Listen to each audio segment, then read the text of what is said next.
Investigahan ng Philippine National Police ang posibleng koneksyon ng NBI sa nangyaring putukan sa loob ng Senado kagabi.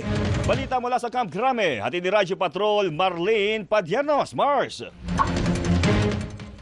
Jeff, puspusan na ginagawang investigasyon ng Philippine National Police na naganap na shooting incident sa loob ng Senado kagabi. Sa gitna ito ng mga alegasyong ilang tauhan ng NBI ang posibleng nasa likod ng insidente. Ayon kay PNP spokesperson, Police Brigadier General Rando Suanyo, bagamat una ng tinukoy ng Southern Police District na tauhan ng NBI o driver na NBI ang na-arrestong suspect na sangkot umano sa insidente ay nagpapatuloy pa rin ang kanilang ginagawang verifikasyon.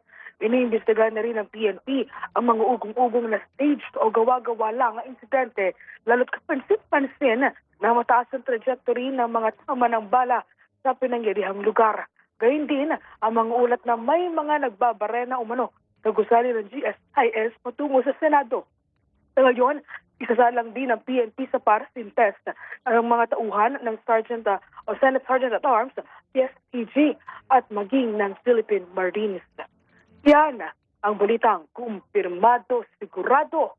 Ito ang Radyo Patrol, Marlene Padiernos, DZMM. Maraming salamat, Marlene Padiernos!